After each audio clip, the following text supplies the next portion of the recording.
Thank you very much, Pavlos. Hi, everyone.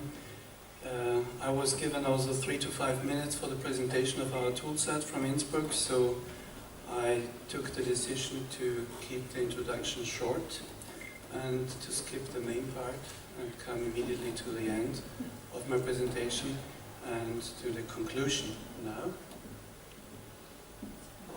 Concluding means that I would like to present the core message, which is inside of our toolset being presented. The first part of the core message is on the relation between management and leadership, one of the most important topics regarding the capacity building aspect. The second aspect is school leaders as key actors promoting the quality process. We are absolutely sure that the school leaders are always in a central position regarding the quality evaluation and the quality development of a school. Thirdly, we force the idea that systemic innovation requires new ways of understanding of development of schools. Leadership has to be shared through collaborative cultures. That is implemented, that idea, as well as the others from that message in our toolset as well. We believe that there is the need for an organic understanding of change, and there is a need for innovative practices of leadership qualification. By the way, regarding change from the perspective as a head of a school, I would like to just put forward one idea that was mentioned this morning as well, regarding the question of change in schools. It's interesting for me as a head teacher that we in EPNoSL are always expecting that change is something which is necessary, which we can expect in schools. Following my experience after 18 years of being head teacher in 5 different schools, my experience is that there is no demand for change in the schools. I'm sorry to be provocative regarding the EPNoSL idea, but that's a fact from my experience. I've never started taking over a school and finding teachers, students, parents claiming for change. What they all want is improvement. In all the schools, they expect improvement. And this is also what policymakers want, but we never ask for change. Why? Because change means challenge.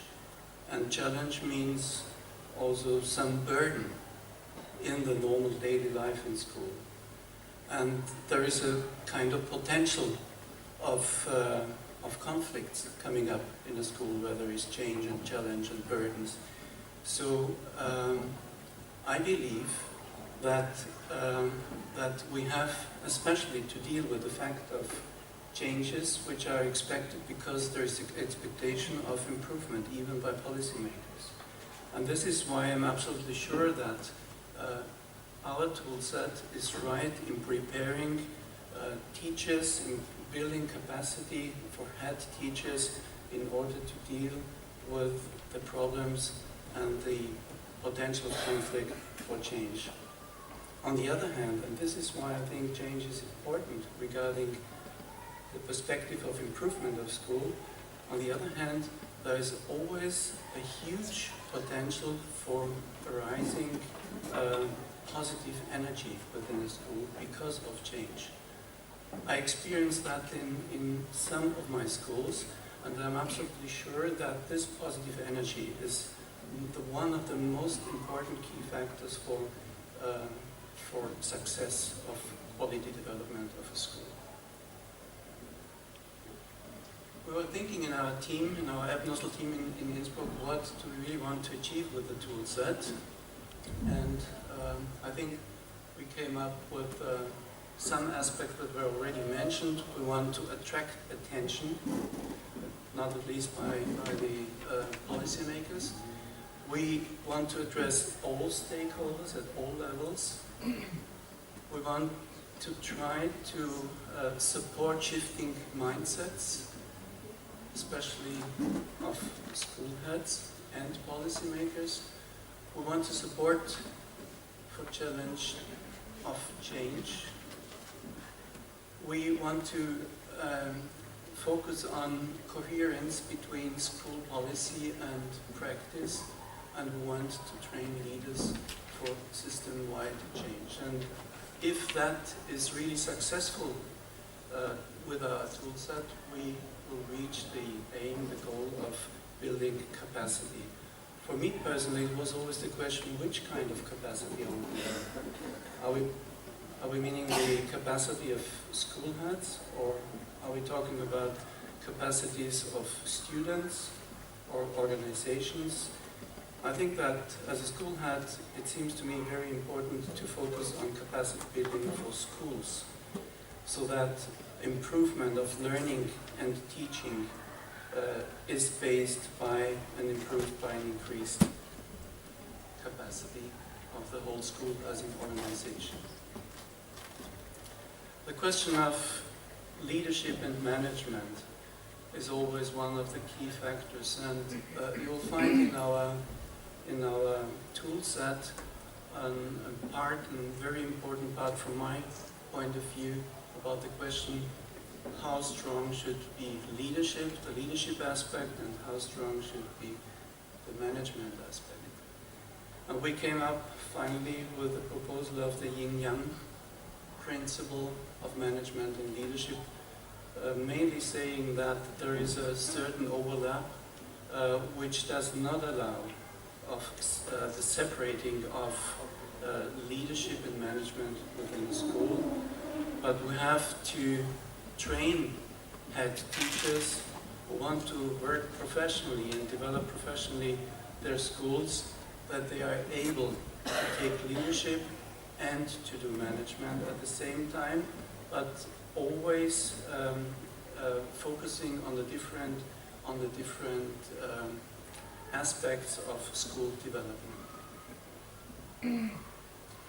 There was our university was involved in a project which was called International Cooperation for School Leadership, together with members from Czechoslovakia, from Czech Republic, Hungary, Slovakia, Slovenia, Sweden, and Austria, the University of Austria. And one of the results of that project was the so-called Central 5 competency framework. You will find details and concrete factors of that competency framework as part of our toolset. And it mainly means that leading and managing of learning and teaching, of change, leading and managing yourself as a school head, leading and managing others in the organization, in the school community, and leading and managing the institution should be the core of the competency framework. You find details in our tool set, also mentioning some detailed indicators for each of these 5 areas. And finally, I would like to come to that part of our tool set which is called School Leadership Culture, which is presenting tools focusing on creativity, innovation, complexity, and again, the positive energy of change. I would like to focus especially on the last one, because it's my experience that there is always positive energy in the change process, in the development process of a school, and teachers should mainly, in particular, be prepared for exactly that positive energy and using that energy when recognized. Thank you very much for your attention.